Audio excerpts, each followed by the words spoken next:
हम लोग लड़ाई लड़ रहे हैं कि आज निषाद समाज के जितने भी उपजाति है, बीन, बेलदार, नुनिया, मल्लाह, चाय, तियर, बनपर, जितने भी उपजाति के नाम से जाने जाते, सोनी, मुखिया, तमाम हम सभी को बंगाल में आरक्षण मिल रहा है एससी का, लेकिन बिहार में नहीं मिल रहा है। दिल्ली में मिल रहा है लेकिन बिहार में नहीं मिल रहा है। ये कहीं ना कहीं जो सरकार जो है वो आपका काम नहीं किया, और आपने भी अपने काम के लिए कभी लड़ाई नहीं लड़ा, जिसका कारण है कि आपको आरक्षण नहीं मिला। आज आरक्षण मिल गया होता तो आज आपके समाज में कलेक्टर होता, इंजीनियर होता, डॉक्टर होता। आप सभी को सन्नप मल्ला मुकेश सहनी की ओर से नमस्कार, प्रणाम साथियों। आप लोग जैसे जानते होंगे कि आपके बगल के गांव सुपौल बाजार में ही मेरा भी घर है, और मैं भी निषाद समाज में ही जन्म लिया हूं, और पिताजी मछली मारते थे, दादाजी मछली मारते थे, ऐसे परिवार में ही जन्म लिया। आप कह सकते हैं गरीब परिवार में जन्म लिया, और हर तरह का अभाव जिंदगी में था बचपन में। और उसी समय में 18 साल की उम्र में, कम ही उम्र में अपने गांव को छोड़कर मुंबई जैसे शहर चला गया। वहां मेहनत किया, मजदूरी किया। 900 रुपये महीने पे नौकरी हम करते थे, और एक समय आया वहां पे एक बेहतर जिंदगी जीने लगे।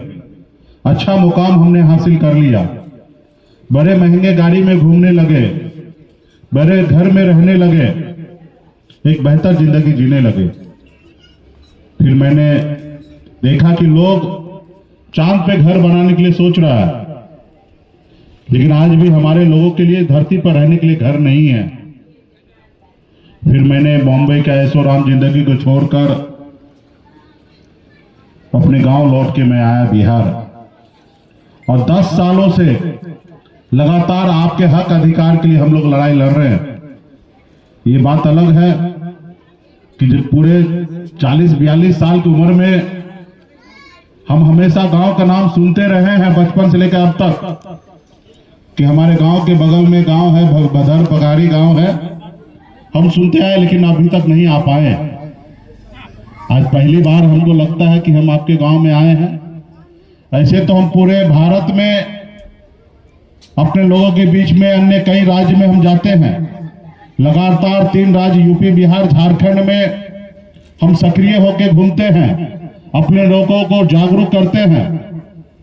और बिहार राज्य में ऐसा कोई प्रखंड नहीं होगा कि वहां पे हम नहीं गए होंगे, लेकिन आपके पंचायत में हम पहली बार आए हैं, अपने घर के बगल में, क्योंकि आप लोग हमारे घर के लोग हैं, और हमको लगा घर के लोग हैं तो क्या वहां पे कभी भी चले जाएंगे। लेकिन इस बार हम छठ में आए हैं, तो इस बार हमें हमारे पास आए हमारे पार्टी के सभी नेतागण, तो हमने भी इच्छा जाहिर किया निश्चित तौर पे अपने लोगों के गांव के अगल बगल में, पूरे देश पूरे राज्य में घूमते हैं, लेकिन अपने गांव के घर के अगल बगल में नहीं जा पाए हैं। तो आज इस उद्देश्य से आपके बीच में आए हैं। तो देखिए, सभी को सर उठा के जीने का अधिकार है, सभी के जिंदगी में बदलाव आना चाहिए। ये आजाद भारत है, यहाँ पे कोई गुलाम नहीं है, सब अपने आप को राजा है। तो उस रास्ते पे आप सभी को, हम सभी को चलने की आवश्यकता है। मानिए कि हम भले गरीब घर में जन्म लिए, लेकिन गरीब मरना आपके हाथ में नहीं है। आप चाहेंगे तो आप बेहतर जिंदगी जीकर बेहतर बड़ा से बड़ा आदमी बन सकते हैं, ये आपके हाथ में है। और आप अपने आप को मान लीजिएगा कि हम क्या कर सकते हैं।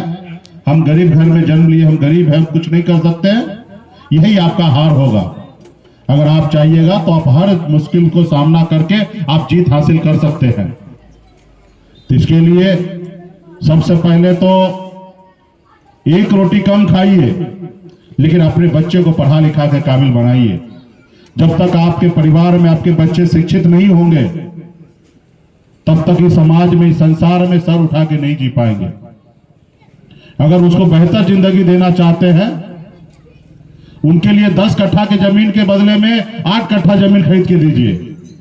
1 कट्ठा भी जमीन दीजिएगा उसके लिए घर काफी है, लेकिन वही बच्चे को पढ़ा लिखा दीजिएगा तो 1 कट्ठा नहीं हजारों बीघा जमीन खरीद के आपके लिए दे सकता है।